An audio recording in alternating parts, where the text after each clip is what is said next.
pacto tenebroso. V. Rodríguez de Ayala. A todos aquellos que se sienten atraídos por jugar a extraños conjuros, a todos los que disfrutan y hasta se mofan de un exhorto, o de las posibilidades de un pacto satánico, habría que decirles que las fuerzas ocultas nos envuelven, que seres de un mundo ajeno al nuestro se encuentran al acecho. Han transcurrido muchos años desde aquello. Apenas ya sí me acuerdo de los detalles que lo envolvieron. Y ahora ustedes me obligan a contárselo, porque me obligan a hacerlo. Yo prefiero no recordarlo, ha pasado ya tanto tiempo. Las tardes se me hacen más breves ahora. Me dejan salir al jardín y allí, al menos, pues me distraigo. Me gusta seguir el silbido que deja el viento a su paso, como me gusta detenerme ante el arrullo que proviene de las copas de los árboles. Ya casi los distingo por ese leve rumor que llega de todo el patio. A veces presiento que justo hasta mis pies se acercan algunas palomas y tengo entonces la tentación de tomarlas en mis manos, pero luego escucho su brusco aleteo. Casi asustadizo, y yo me quedo turbado. ¿Pero por qué me obligan a contarles aquello? Yo jamás se lo he contado a ellos tampoco. Nunca se lo había contado a nadie y nunca pensaba hacerlo. Ellos estuvieron hurgándome en la cabeza, y muy hondo. Querían saber si yo estaba loco. Eso es lo que querían saber ellos, si yo estaba loco. Pero no les di ocasión de comprobarlo, porque nunca les hablé de aquello. Jijiji, y se van a quedar con las ganas de conocerlo.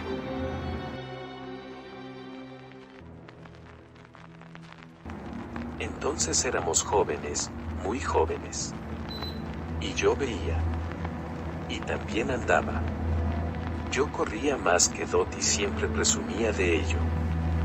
A él no le irritaba demasiado, pero sé que en ocasiones le dolía reconocerlo. Porque Dot era más fuerte que yo, más corpulento.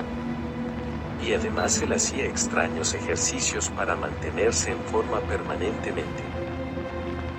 Dot y yo habíamos vivido juntos en un viejo apartamento del Soho de Londres, cuando el Soho era un barrio alegre y bullicioso, cuando las puertas de los pubs y los establecimientos no se cerraban en toda la noche, ni se apagaban las luces hasta que el sol del día siguiente nos picaba en los ojos.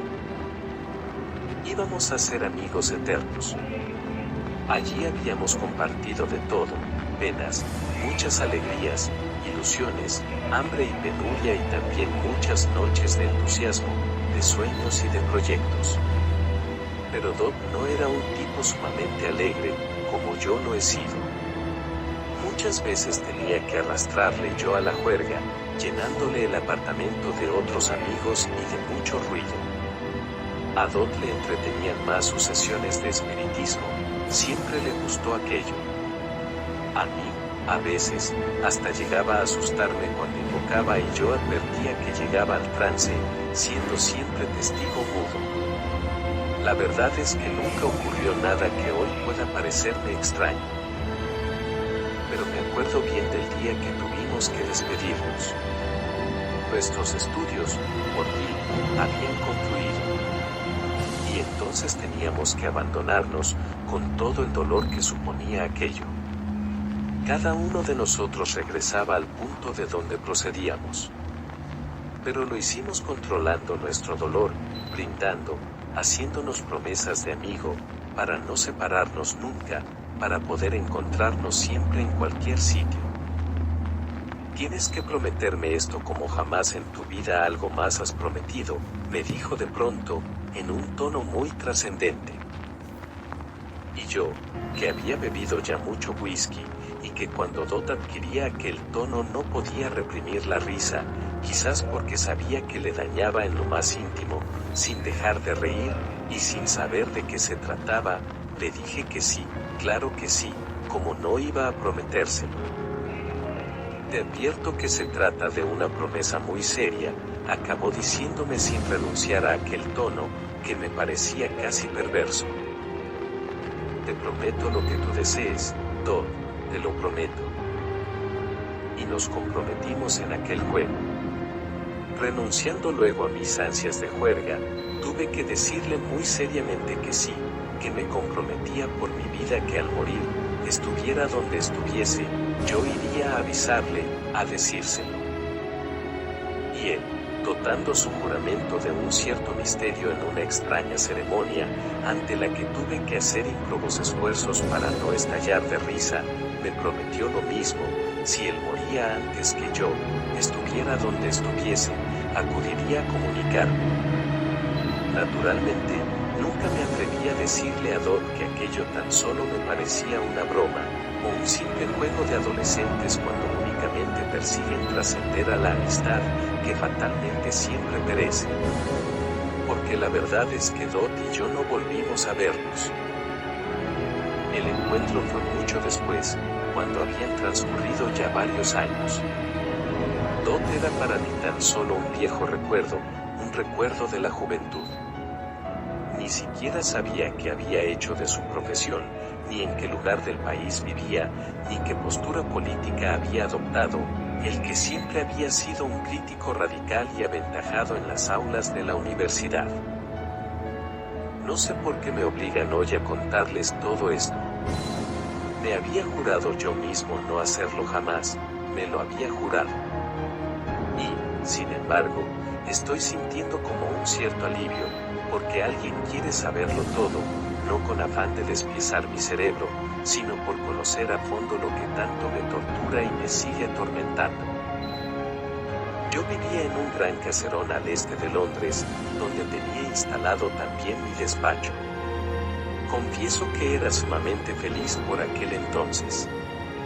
Una noche de otoño, entre las 3 y las 4 de la madrugada, cuando mi mujer y yo estábamos en el sueño más profundo, me pareció percibir al final del pasillo unos golpes que procedían de la puerta. Pero quise pensar que tan solo eran producto del sueño. Los mismos golpes, más persistentes, volvieron a sonar en la puerta. Entonces fue mi mujer quien me preguntó si no los había oído. Sí, he oído unos golpes, pero si es alguien que viene a estas horas, me imagino que usará el timbre, como todo el mundo. Sin embargo, al poco volvieron a sonar los mismos golpes que habíamos escuchado al principio. Y aunque no estaba dispuesto a seguir prestando atención a aquellos intempestivos ruidos, los mismos golpes seguían intermitentemente insistiendo. «Uy», me dijo mi mujer, sobrecogida, «te aseguro que están llamando. Ve a ver quién puede ser». Me tiré de la cama de un salto. Aquellos golpes tan insistentes, efectivamente, también me habían crispado. Antes de llegarme hasta la puerta quise cerciorarme de si los niños seguían durmiendo. Me alegró que gozaran de aquel profundo sueño. Luego, procurando hacer algún ruido con mis pasos, me acerqué hasta la puerta y sin poder evitar una extraña vibración en mi voz pregunté antes de abrir los cerrojos. ¿Quién es quien llama a estas horas? Nadie me respondió, pero volvieron a sonar los golpes de nuevo. No me atrevía tampoco a levantar la mirilla, siempre he sentido gran precaución por ello. Volví a preguntar, ahora más angustiado. ¿Quién está ahí? ¿Quién llama? Y siguió el silencio como respuesta. ¿Quién podía ser que no quisiera utilizar el timbre, que no tuviera voz para responderme? Seguramente algún vagabundo desfallecido, pero fuera quien fuese no podía negarle mi auxilio. Y los golpes volvieron a sonar de nuevo. Mis manos no atinaron bien con los cerrojos. Tuve que recomponer mi figura, armarme de valor, estaba dispuesto a todo cuando descorrí el segundo cerrojo. Y nada más entreabrir la puerta, allí, en la penumbra, advertí sus ojos. Envejecido, pero era el mismo, Dodd. Dodd, muchacho, qué alegría. ¿Qué haces ahí? Pasa de una vez. Le encontré pálido, demacrado, terriblemente flaco, inexpresivo. Pero la sangre volvió a circular relajadamente por todos los conductos de mi cuerpo. Y Dodd sin inmutarse siquiera. Yo quería demostrarle mi alegría al verle de nuevo, después de tantos años, pero no me atrevía a abrazarle. Atropelladamente, le preguntaba, sin dejarle ninguna posibilidad de respiro. ¿De dónde vienes a estas horas, muchacho? ¿Cómo no me avisaste que llegabas? Te hubiera esperado. Pero pese a mi alegría y a todos mis esfuerzos, su semblante me seguía resultando extraño, macilento, casi cadavérico, tan mal podía haberle ido durante aquellos años que habían transcurrido. Solo vengo a cumplir mi promesa, Will, me espetó de una manera siniestra, para añadir tras una pausa, he muerto, y vengo a comunicártelo. Quizás aquella visión no durase entonces más de unos segundos. Podía dar crédito a aquello. Fue como si mi espalda recibiera toda ella la punzante mordedura de un puñal de hielo. Y luego una sensación de espanto y de desconsuelo. Quise cerciorarme de todo y me encontré solo, absolutamente solo, en el pasillo. Dodd ya no estaba allí dentro, inexplicablemente había desaparecido. Pero yo le había visto. Puedo asegurar que le había visto, que hubiera podido tocarle incluso. Porque había entrado por mi puerta, cuando yo descorrí los cerrojos. Abrí de nuevo la puerta, salí hasta el rellano y miré por las escaleras. Le llamé por su nombre. Nada, ni el menor rastro de Dodd. La mano de mi mujer se posó sobre mi espalda y no pude evitar un brusco sobresalto, al que ella respondió preguntando, con un miedo espantoso reflejado en su rostro, que quién había venido. Nadie. Yo mismo tuve que repetirlo por 2 veces para ser consciente de lo que estaba diciendo. Nadie ha venido. Pero ella insistía en que yo había estado hablando con alguien. Y tuve que negárselo reiteradamente, aunque siguiera absorto. Ni por un momento se asomó a mi imaginación el deseo de transmitir a mi mujer lo que había sucedido. ¿Cómo podía entenderlo? Durante toda la mañana estuve haciendo esfuerzos ímprobos por localizar en algún sitio, por lejano que fuese, a mi amigo Dodd. Pero no podía dar con su pista. ¿Dónde diablos estaría metido? ¿Dónde habría estado viviendo durante todo aquel tiempo? Pese a haberlo intentado todo, no hallé el menor rastro. Cuando concluyó el día me sentía derrotado, completamente vencido. Y tras aquel extraño acontecimiento tan solo podía llegar a una conclusión definitiva: Dodd, efectivamente, había muerto y, respetando su promesa, había venido, desde algún lejano lugar del mundo, a comunicármelo. Pero lo que comenzó a turbar mi existencia fue lo que sucedió a partir de aquel desdichado momento. Maldito Dodd. ¿Por qué diablos se había empeñado en aquella promesa y por qué me había convertido ahora en su trágica víctima y conmigo a todos los miembros de mi familia? Aquella misma noche, durante la madrugada, volví a escuchar golpes en la puerta. Mi mujer, que no conseguía conciliar el sueño, también los escuchó. Nada más fueron emitidos. Will, están llamando de nuevo, como anoche. Sí, maldita sea. Voy a preparar el revólver. Y mientras disponía del arma y la ponía a punto, volvieron a sonar insistentes aquellos golpes en la puerta. Me precipité hacia el pasillo, dispuesto a resolver la incógnita de una vez. Si era Dodd de nuevo, o su fantasma, lo tomaría por el brazo y lo zarandearía hasta que me presentase cara y me diera otra respuesta. Y si no, sacaría el valor suficiente para dispararle aquel artefacto. Seguían y seguían sonando los mismos golpes, cada vez con mayor apremio. Ni siquiera pregunté nada al llegar a la puerta. Descorrí los 2 cerrojos y mientras abría la puerta grité: «Dot, ¿a qué estamos jugando?». Pero allí no había nadie. Dot no estaba. El rellano estaba vacío.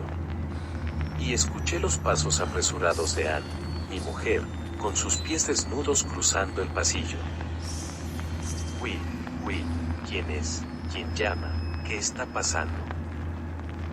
Alucinado y hermético, queriendo preservar de otros males a los míos, traté de acusarme de pesadillas, de convencer a Anne de que allí no se había escuchado ningún golpe, de que nadie había llegado hasta nuestra puerta, de que todo eran impresiones falsas de mi cerebro. Sin embargo, ella insistió en que había escuchado cómo llamaban a la puerta y cómo habían hecho lo mismo la noche anterior. Y también había advertido nuestra conversación de anoche.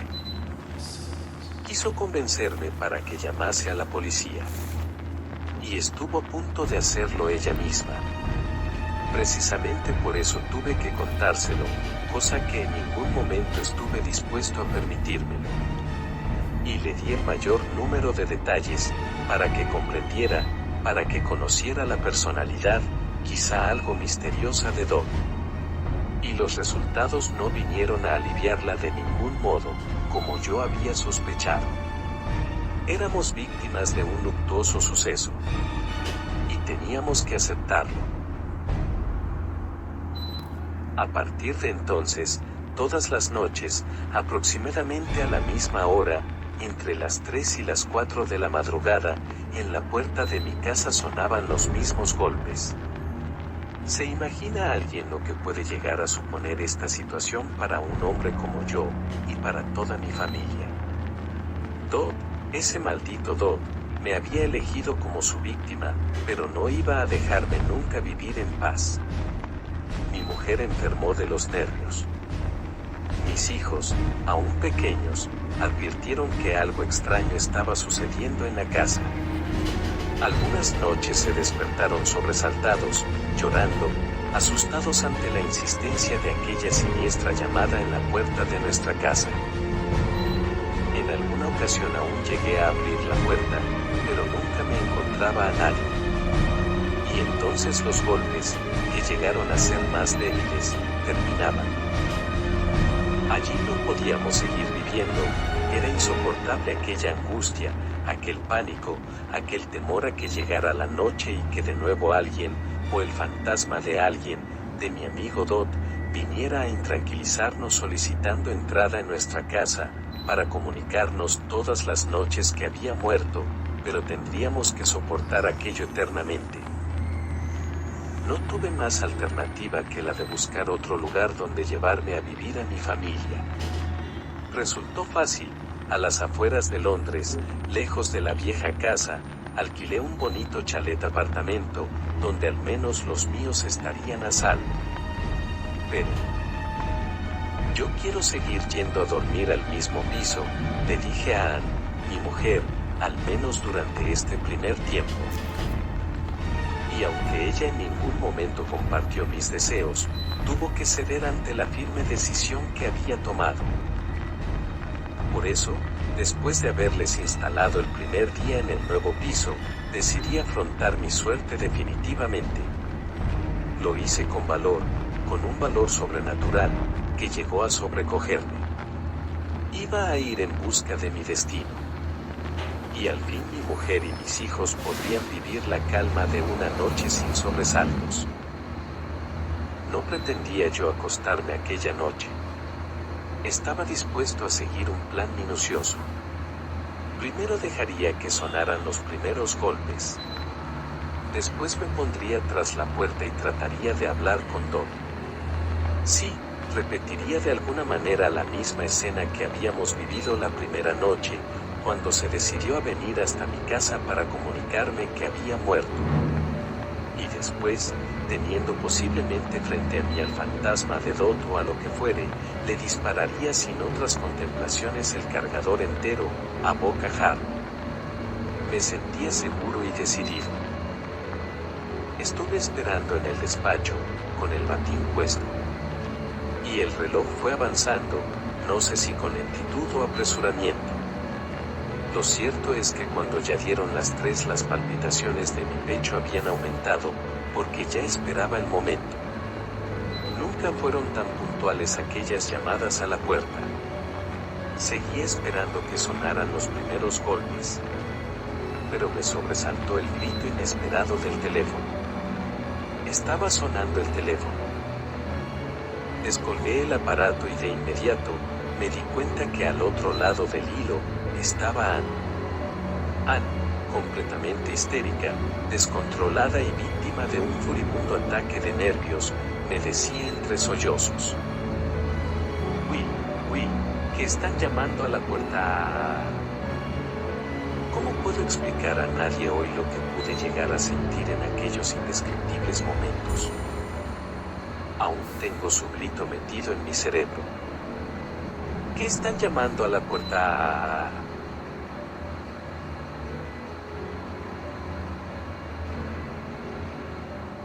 Pobre Ann.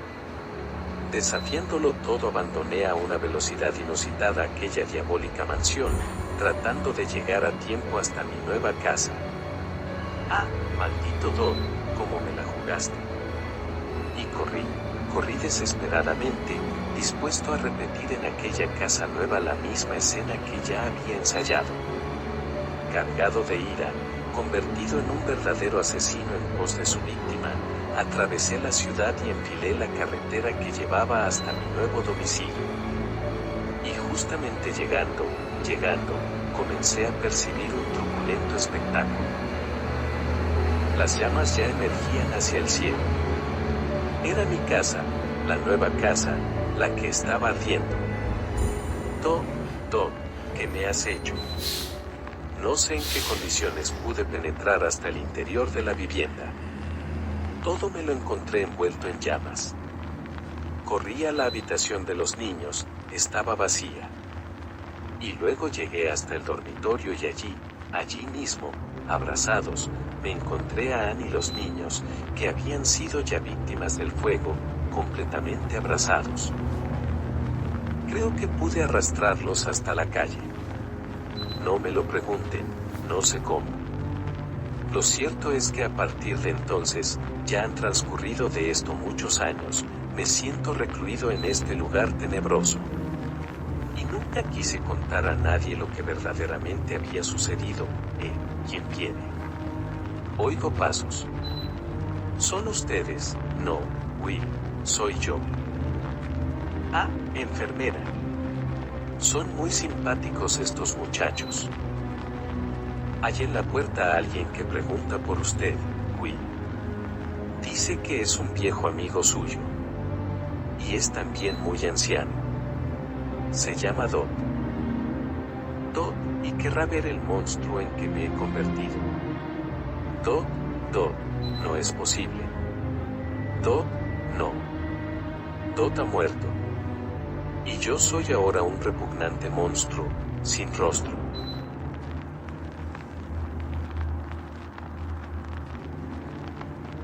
Pacto tenebroso. V. Rodríguez de Ayala. No olviden suscribirse y activar la campana, con el fin de generar contenido y poder seguir brindándoles más audiolibros. Adquiera su ejemplar de El Libro de la Muerte, en venta en Amazon. Gracias. Oscura Sociedad. Ramsés VII.